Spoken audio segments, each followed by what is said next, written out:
Some promises we keep for a lifetime, and some promises we break without ever knowing. In the winter of 1972, two 16-year-old girls stood at a train station in Burlington, Vermont, their breath fogging in the bitter cold, tears freezing on their cheeks before they could fall.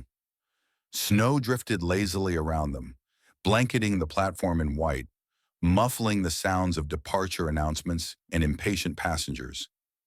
Margaret Jennings gripped her best friend's hand so tightly her knuckles went pale. "Promise me," she whispered, her voice cracking. "Promise me this isn't goodbye forever." Eleanor Jennings, no relation by blood, just a beautiful coincidence of names that had bonded them since kindergarten, shook her head fiercely. "It's not. It can't be." Margaret's father called from the train, his voice sharp with impatience. They had minutes, maybe less. "Our families will find each other again someday," Margaret said urgently. She pressed something into Eleanor's palm, half of a braided friendship bracelet they had made together the night before. Simple thread and tiny glass beads, worth nothing and everything at once. "Keep this. When we meet again, we'll make it whole." "I promise." Eleanor clutched the bracelet like a lifeline. "No matter how many years it takes, I'll wait for you, Maggie. I'll always wait."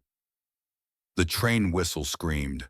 Margaret's father grabbed her arm, and just like that, the two girls who had been inseparable since before they could remember were torn apart. 52 years later, on Christmas Eve, that promise would finally be kept, in a way neither of them could have ever imagined. The Chicago skyline blazed against the December night, a forest of glass and steel draped in holiday lights. From his corner office on the 50th floor of Blake Industries, the city looked like a snow globe, perfect, distant, untouchable. Ethan Blake felt exactly the same way. He stood at the floor-to-ceiling windows, a crystal tumbler of whiskey warming in his palm, watching his reflection stare back at him with hollow eyes. 42 years old, self-made billionaire, CEO of a company that bore his name. He had climbed to the very top of every mountain worth climbing, and he had never felt more empty. On his mahogany desk, two objects sat untouched, as they had for years. A sealed envelope bearing his father's handwriting, left behind when Richard Blake died 2 years ago, with instructions to open when you're ready, and a worn wooden box containing his mother's journal, passed to him after her death 33 years ago. Ethan had never opened either one. Some doors once opened could never be closed. Some wounds, once examined, might never heal. His assistant's voice crackled through the intercom. "Mr. Blake, your flight to Boston is confirmed. Gate 27, departing 9:45. "Thank you, Patricia." His voice betrayed nothing. It never did. A business meeting on Christmas Day. The perfect excuse. For over 2 decades, Ethan had engineered his life to avoid the holidays entirely. International trips, emergency acquisitions, anything to escape the tinsel and carols and suffocating cheer that reminded him of everything he had lost. His mother had loved Christmas more than any other time of year. She would hum carols while rolling out cookie dough, her honey blonde hair dusted with flour, her laughter filling their modest kitchen with more warmth than any fireplace. 9-year-old Ethan used to sit on the counter and sneak raw dough while she pretended not to notice. That was before the cancer, before she withered away in a hospital bed that smelled of antiseptic and despair. Before his father, Richard Blake, transformed overnight into a cold and distant stranger who forbade any mention of her name. Before Christmas became just another day to endure. Ethan drained his whiskey, grabbed his overnight bag, and walked out without looking back. He didn't know it yet, but he would never be the same man again. 700 miles away, in the chaos of O'Hare International Airport, Sarah Mitchell was trying very hard not to fall apart. She balanced her 4-year-old son on one hip, her free hand clutching a worn duffel bag, her eyes scanning the departure board with growing desperation. Delayed, delayed, canceled, delayed. The words blinked like accusations. At 28, Sarah had already lived through more loss than most people twice her age. She had learned that life could change in an instant, that love could be stolen without warning, that the only way to survive was to keep moving forward even when every step felt impossible. "Mommy, is the airplane broken?" Sarah forced a smile for Oliver's sake. "No, sweetheart. The snow is just making everything slow. We'll get there." She had to believe that. She had saved every spare dollar for 11 months to afford these tickets. Every tip jar contribution, every extra shift at the coffee shop, every small sacrifice that added up to this one precious trip home. Home. To Vermont. To her grandmother Eleanor, the only family Sarah had left in the world. Sarah's mother, Grace, had been Eleanor's only child, born when Eleanor was 20, the light of her life. Grace had grown up to be a kindergarten teacher with a gentle heart and an infectious laugh, and she had married David, a carpenter who built furniture with the same care he put into everything he loved. They had Sarah when Grace was 20, continuing the family tradition of young motherhood and fierce devotion. Then on a rainy October night when Sarah was 7 years old, a truck driver fell asleep at the wheel. Sarah still remembered the sound of the doorbell, the police officer's face, her grandmother's scream. In one terrible moment, she had lost both parents, and Eleanor had lost her only child. But Eleanor had not crumbled. She had wrapped 7-year-old Sarah in her arms and whispered, "We still have each other. That's enough. That will always be enough." And it had been. Eleanor had raised Sarah with the same fierce love she had given Grace. She had taught her to bake cookies and mend broken hearts, to find joy in small things and strength in impossible circumstances. Now Sarah was trying to do the same for Oliver. Daniel had been her college sweetheart, her best friend, her partner in everything. They had married young, just 22, and had Oliver 2 years later. Their life wasn't perfect, but it was theirs, full of laughter and late-night conversations and plans for the future. Then 2 years ago, another phone call, another accident, another life shattered in an instant. Daniel had been driving to work on an ordinary Tuesday morning when a drunk driver ran a red light. He was gone before the ambulance arrived. Sarah had spent the first year in a fog, going through the motions of living while feeling nothing at all. The second year had been harder in some ways. The numbness had faded, replaced by a grief so sharp it took her breath away. But Oliver needed her. Her grandmother needed her.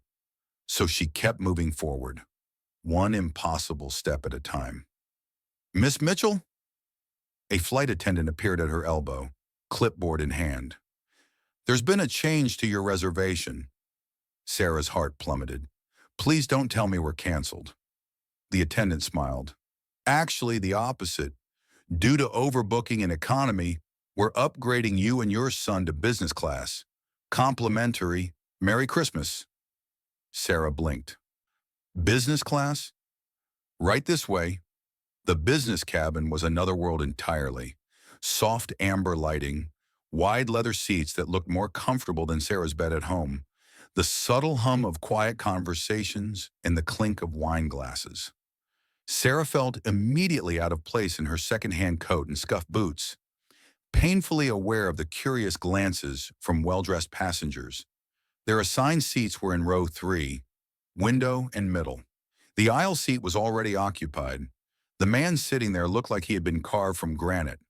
Dark hair silvered at the temples, a jawline sharp enough to cut glass, an immaculately tailored charcoal suit that probably cost more than Sarah's monthly rent. His eyes were fixed on the window, seeing nothing, a half-empty wine glass forgotten in his hand. He didn't acknowledge them as Sarah helped Oliver into the window seat and settled herself in the middle. Didn't even glance their way. Oliver, however, had no such reservations about making his presence known. He stared at the stranger with naked curiosity, his small brow furrowed in concentration. Sarah recognized that look. It was the same one Oliver got when he was trying to solve a particularly difficult puzzle. After several long moments, he tugged on Sarah's sleeve and whispered, though whispered was generous, given that half the cabin could probably hear him. "Mommy, is this the man Daddy sent down to help you?" Sarah's breath caught. Oliver had been saying things like this for months, insisting that Daniel was going to send someone special to take care of them. She had attributed it to a child's magical thinking, a coping mechanism, nothing more. But the man in the aisle seat had gone completely still. Slowly he turned his head. His eyes, dark, guarded, impossibly weary, met Oliver's innocent gaze. The moment stretched between them like a held breath. And somewhere beyond the hum of the aircraft engines and the shuffle of boarding passengers, the universe quietly rearranged itself. "I'm so sorry." Sarah pulled Oliver closer, her cheeks burning. "He says things like that sometimes. His father passed away 2 years ago, and he has this idea that it's fine." The man's voice was low, roughened, like an instrument that hadn't been played in years. He looked at Oliver with an expression Sarah couldn't quite read. "What's your name?" "Oliver, but everyone calls me Ollie." The boy grinned, utterly unintimidated. "What's yours?" A pause. Then, "Ethan." "Hi, Ethan." Oliver tilted his head. "You look really sad. My mommy says lonely people need friends. Do you want to be my friend?" Sarah wanted to disappear into her seat, but before she could apologize again, something shifted in the man's face. The hard lines softened, just slightly. The armor cracked, just a little. "Maybe I do need a friend tonight," he said quietly. Oliver beamed as if he had just received the greatest gift imaginable. And in that moment, watching this stern stranger gentle himself for her son, Sarah felt something stir in her chest, something she had thought was long buried. The cabin lights dimmed as the plane climbed through the clouds. Outside the window, Chicago vanished beneath a sea of white, and soon there was nothing but darkness and the distant glitter of stars. Oliver had discovered his container of homemade Christmas cookies, lopsided stars and crooked snowmen with uneven frosting baked together in their tiny kitchen the night before. "Do you want one?" He held the container toward Ethan. "My mommy made them. They're the best cookies in the whole world." Ethan looked at the offering. The cookies were imperfect, clearly made by hands that valued love over precision. They smelled like cinnamon and vanilla and something else, something that reached into his chest and squeezed. His mother's cookies had smelled exactly the same. "Thank you." He took a misshapen star, bit into it, and had to close his eyes against the flood of memory. Margaret Blake, flower in her hair, 9-year-old Ethan sneaking dough from the bowl, the kitchen warm and bright. The radio playing Silver Bells, a world that had ended 3 decades ago. "Are you okay?" Sarah's voice was gentle, concerned. Ethan opened his eyes. "My mother used to make cookies like these. I haven't tasted anything like them since she died." The words escaped before he could stop them. He never talked about his mother. Never. Not to colleagues, not to the handful of women he had dated over the years, not to anyone. And yet here he was, sharing his deepest wound with strangers because a 4-year-old had offered him a cookie. "I'm sorry," Sarah said softly. "How old were you when you lost her?" 9. Oliver's eyes went wide with solemn understanding. "That's really little. I'm 4, and I miss my daddy so much. You must miss your mommy even more." The simple truth of it broke something loose in Ethan's chest. Children didn't filter. They didn't dance around pain or pretend it didn't exist. They named it, plain and honest and true. "Yes," he heard himself say, "I miss her very much. Her name was Margaret." It was the first time in 33 years he had spoken her name aloud to anyone. My daddy's name is Daniel, Oliver said matter-of-factly.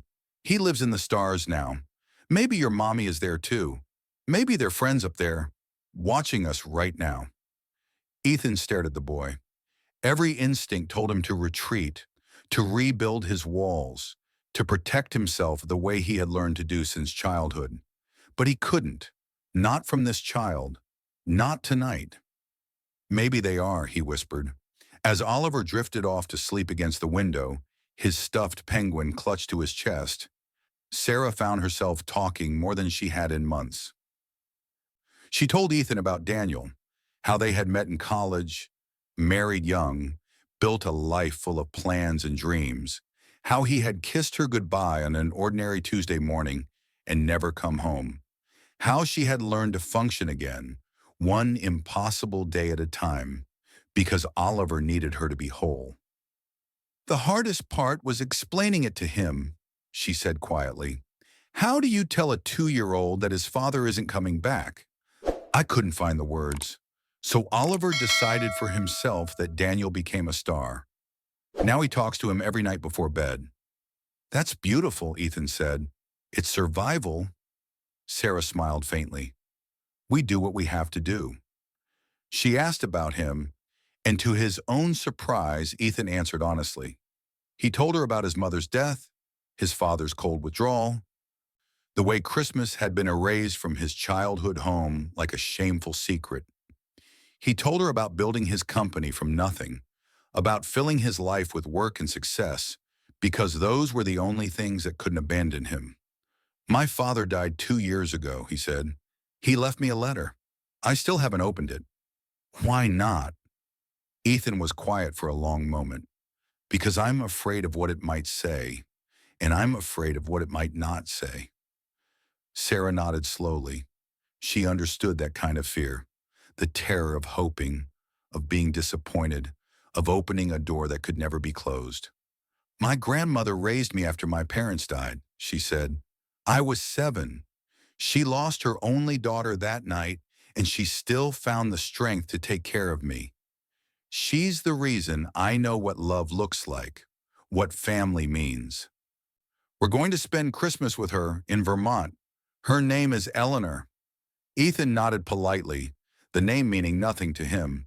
It would mean everything soon. When the plane touched down in Burlington, the world was white and hushed and holy. Sarah gathered their bags while Oliver rubbed sleep from his eyes, already chattering about snow angels and hot chocolate. Ethan helped retrieve her duffel from the overhead bin without being asked, and their fingers brushed briefly as he handed it to her. Neither of them pulled away. Thank you, Sarah said, for everything tonight, for being so kind to him.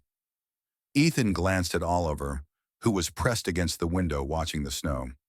He made it easy. They walked together through the gate into the bright chaos of the terminal. Sarah's heart lifted as she spotted a familiar figure near arrivals, a woman in her late 60s with silver hair and warm eyes, holding a handmade sign that read, Welcome home, Sarah and Ollie. Grandma, Oliver shrieked, breaking into a run. Eleanor Mitchell caught her great-grandson in her arms, laughing and crying at once, covering his face with kisses. Sarah followed close behind, wrapping her arms around them both, breathing in the lavender scent that had meant safety and love since she was 7 years old. When she finally pulled back, she remembered Ethan. He stood apart from the crowd, watching the reunion with an expression that made her chest ache. Hunger, longing, the face of a man who had forgotten what belonging felt like. Would you like to come to dinner? The invitation tumbled out before she could second-guess it. My grandmother's house isn't far. It's nothing fancy, but there's plenty of food and… Ethan's expression closed like a door. That's very kind, but I should go. Oliver ran back and threw his arms around Ethan's legs. Please don't be lonely anymore, okay? I'll ask Daddy to help you too. Ethan froze. His hand came down slowly, resting on the boy's hair. I'll try, he said roughly. Merry Christmas, Oliver. Then he stepped back, nodded once to Sarah, and disappeared into the crowd. Sarah watched him go, something heavy settling in her chest. She had the strangest feeling that she was watching him walk away from something he desperately needed. She had no idea how right she was.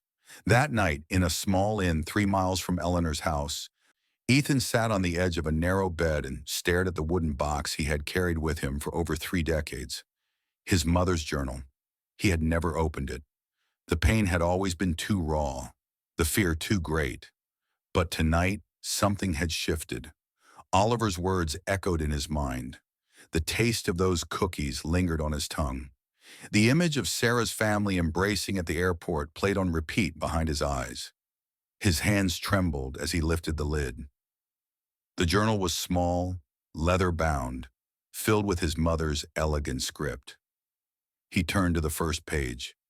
My darling Ethan, if you're reading this, I'm no longer with you. I'm so sorry, my sweet boy. I wish I could have stayed longer, watched you grow, held your hand through all the hard parts. But since I can't, I'm leaving you these pages. My memories, my secrets, my heart. There's one thing I need you to do for me. Find Eleanor Jennings. She was my dearest friend, my soul sister, the keeper of half my heart. We were separated when we were 16, and I never got to keep my promise to her. Find her, Ethan, in Burlington, Vermont. Tell her I never forgot. Tell her I'm sorry, and give her the other half of our bracelet. It's tucked in the back of this journal. She'll understand. All my love forever, Mom. Ethan's hand shook as he turned to the back of the journal. There, pressed between the final pages, was half of a faded friendship bracelet. Braided thread, tiny glass beads, worth nothing and everything. He read on through the night, page after page. His mother and Eleanor, best friends since kindergarten. Torn apart at 16 when Margaret's family moved away. Years of letters, promises to reunite. Then silence. A silence Ethan didn't yet understand. The final entry was dated 3 weeks before his mother's death, the handwriting shaky and uneven. I should have found her. I should have tried harder. Your father forbade me from contacting my past, and I was too weak to fight him. But I thought of Eleanor every single day. If you find her, tell her the truth, and open the letter your father left you. Everything will finally make sense. Ethan looked at his suitcase where his father's sealed envelope waited. Not yet. One revelation at a time. But now he understood why he hadn't been able to board his flight to Boston, why he had checked into this small inn instead of leaving Vermont behind, why a 4-year-old boy's words had shattered walls he had spent a lifetime building. Sarah's grandmother was named Eleanor. She lived in Burlington, and tomorrow was Christmas Day. Morning light turned the frozen lake into a mirror of gold and silver. Ethan sat on a bench near the shore, his breath clouding in the frigid air, his mother's journal heavy in his coat pocket.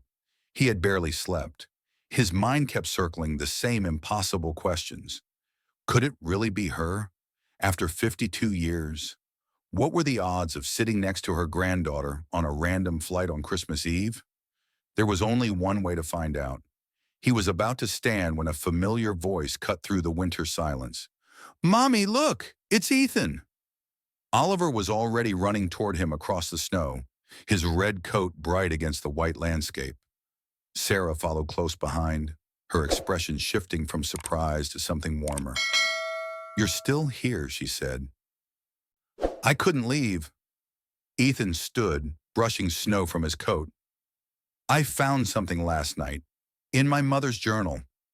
I need to speak with your grandmother. Sarah frowned. My grandmother? Why? Please. His voice was rough with emotion he couldn't hide. I'll explain everything. I just need to talk to her. Eleanor Mitchell was not a woman easily rattled. At 68, she had weathered more storms than most people could imagine. She had lost her husband Robert to a heart attack when she was just 45. She had buried her only daughter Grace and son-in-law David in a car accident that still haunted her nightmares.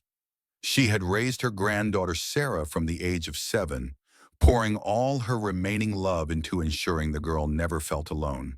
Through it all, Eleanor had remained steady, strong, the unshakable foundation her family could always depend on. But when the young man walked into her kitchen, something ancient stirred in her chest. He was tall, dark-haired, with eyes that held more sorrow than someone his age should carry. He moved with the careful precision of a man accustomed to control, but she could see his hands trembling slightly as he reached into his coat pocket. "I'm sorry to intrude," he said. "My name is Ethan Blake." Eleanor smiled warmly. "Sarah told me about you. Please sit.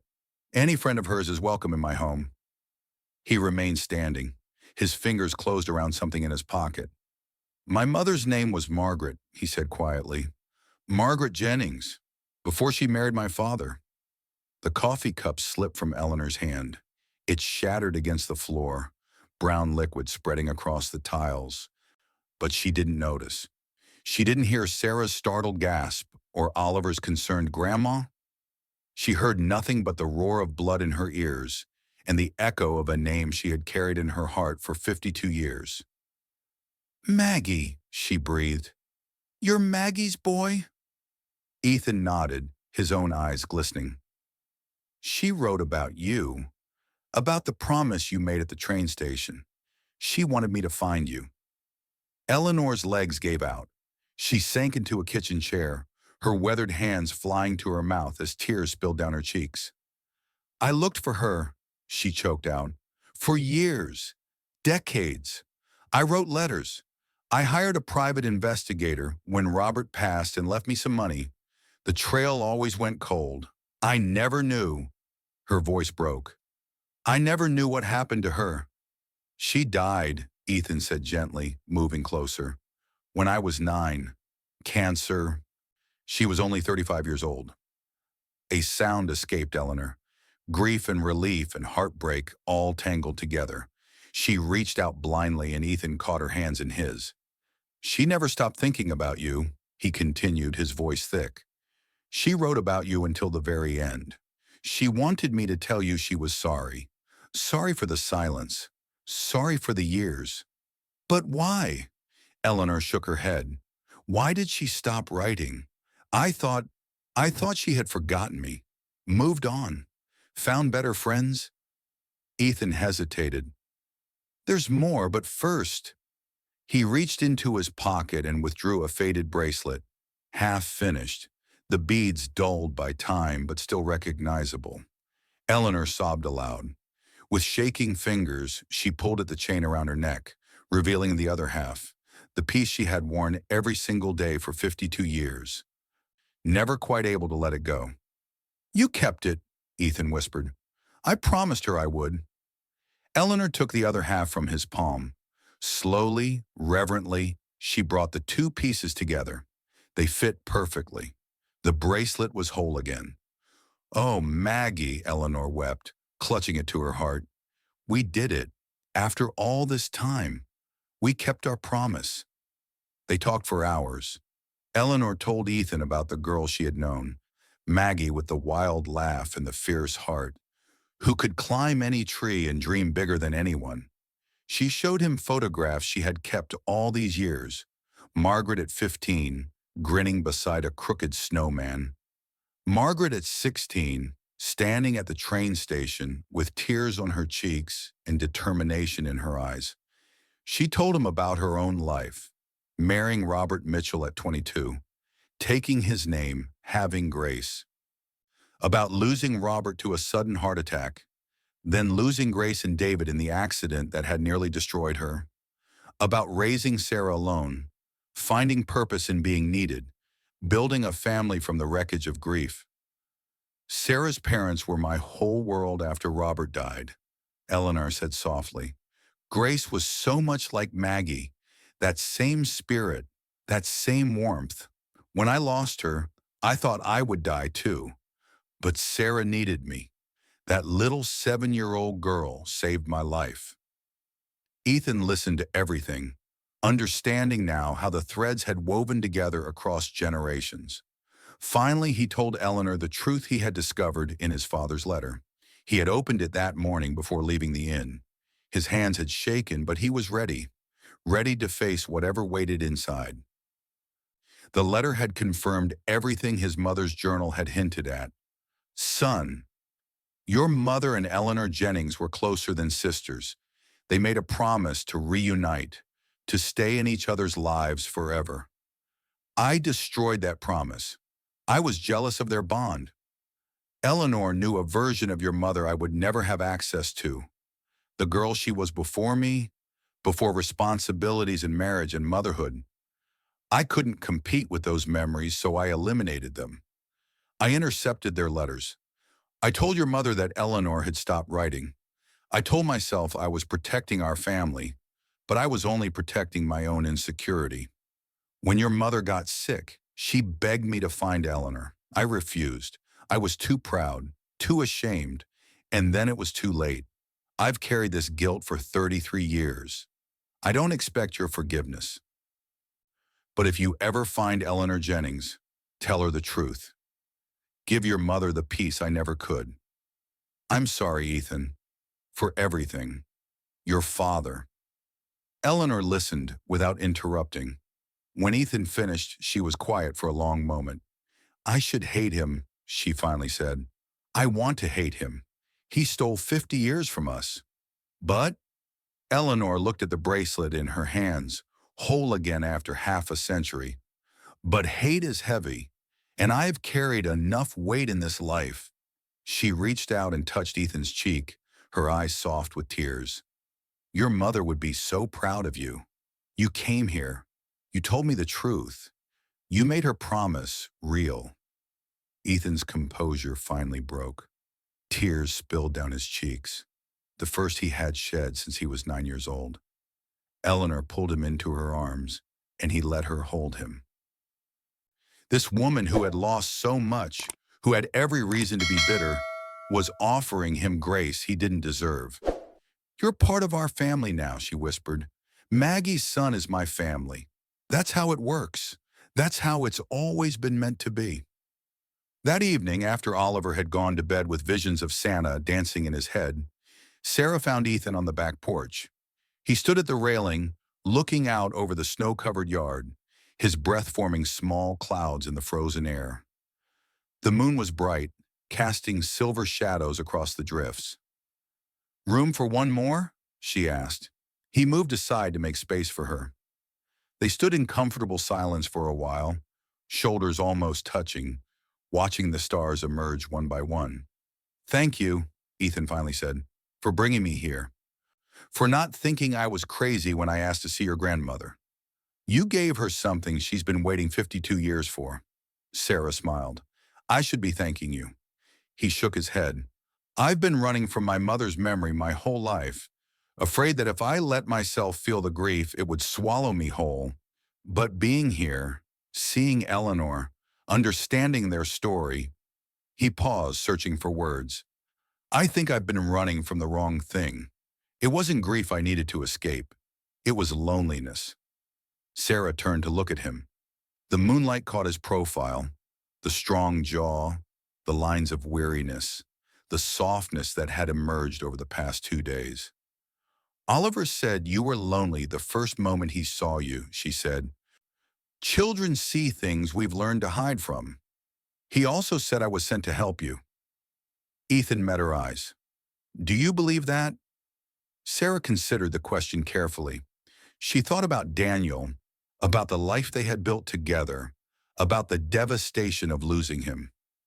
She thought about the 2 years of learning to breathe again, to hope again, to believe that happiness might still be possible. I believe that we find what we need when we're ready to receive it, she said slowly. Daniel used to say that love isn't a finite resource, that caring for someone new doesn't diminish what came before. I didn't really understand that until now. Ethan was very still. What do you understand now? That you were supposed to sit in that seat on that plane, that Oliver was supposed to offer you a cookie, that you were supposed to find my grandmother. She took a breath. and that I would very much like to see what happens next between us, if you would. Something broke open in Ethan's face. Wonder, hope, the dawning realization that he didn't have to be alone anymore. I would, he said softly. Very much. He reached for her hand. She let him take it. And standing there on the porch, surrounded by snow and starlight, two people who had known too much loss began to imagine what healing might look like together.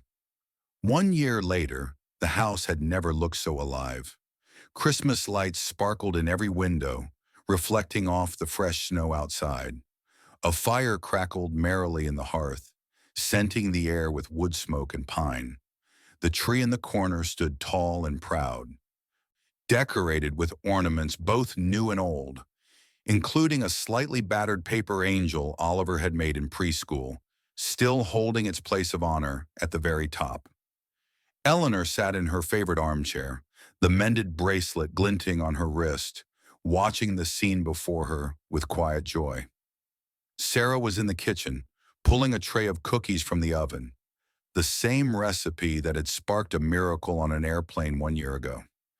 She was laughing at something Ethan had said, her face bright with a happiness that Eleanor had feared might never return after Daniel's death. Ethan stood at the counter beside her, sleeves rolled up, an apron dusted with flour. He looked nothing like the hollow-eyed stranger who had walked into this kitchen 12 months ago. He looked like a man who had finally found his place in the world. And Oliver, 5 years old now, vibrating with barely contained excitement, raced between them like a small tornado in reindeer pajamas. Daddy E, when can we open presents?" The name had emerged naturally over the months. Ethan hadn't replaced Daniel. Nothing could do that, and no one wanted him to. The photographs of Oliver's father still hung on the walls. They still talked about him, still visited his grave, still sent balloons to heaven on his birthday. But Ethan had become something new, something precious, another person to love, not a replacement for the one who was gone. After dinner, Ethan said, scooping the boy up and tickling him until he shrieked with delight. "Same rules as always. But that's so long to wait." "Some things are worth waiting for." Ethan set him down and glanced at Sarah, something meaningful passing between them. Eleanor didn't miss it. She had sharp eyes. She had noticed the small velvet box Ethan thought he had hidden so cleverly in his coat pocket. Some things were indeed worth waiting for. Later that night, after the presents and the carols and the cookies, after Oliver had finally surrendered to sleep, Eleanor sat alone by the window. The snow had started again, fat flakes drifting lazily past the glass, blanketing the world in fresh white. Through the frost, she could see Ethan and Sarah in the yard, building a snowman by moonlight, their laughter carrying on the cold air. As she watched, Ethan dropped to one knee in the snow. Eleanor couldn't hear the words, but she saw Sarah's hands fly to her mouth, saw her nod over and over, saw Ethan slide a ring onto her finger and sweep her into his arms, spinning her around until they both fell laughing into a snowdrift. Tears slipped down Eleanor's weathered cheeks, but she was smiling. She touched the bracelet on her wrist, whole again after 52 years of waiting. "Do you see them, Maggie?" she whispered to the stars. "Do you see what you made possible? Your son found us. He found his way home, and now our families are finally going to be one, just like we always dreamed." There was no answer, of course. There never was. But in the warmth of the house, in the love that filled every room, in the laughter echoing through spaces that had known too much silence, Eleanor felt her old friend's presence as surely as she felt her own heartbeat. "We kept our promise, Maggie. 52 years late, but we kept it. Our families found each other." Outside, Sarah and Ethan walked back toward the house, hand in hand, a diamond glinting on her finger, their faces radiant with joy. Oliver's sleepy voice drifted down from his bedroom window. "Thank you, Daddy. Thank you for sending Daddy E to help us." Eleanor laughed and cried at the same time, overwhelmed by the perfection of this moment. Some promises take half a century to fulfill. Some wounds take a lifetime to heal. Some families are built not from blood, but from choice, from courage, from the stubborn refusal to let loneliness have the final word. And sometimes, all it takes to change everything is a 4-year-old boy, a homemade cookie, and 5 simple words. Lonely people need friends. The snow kept falling, the fire kept burning, and in a small house in Vermont, surrounded by people who had chosen each other, a new family celebrated their first Christmas as one. Margaret Jennings Blake would have loved every single moment, and somewhere among the stars, perhaps she did.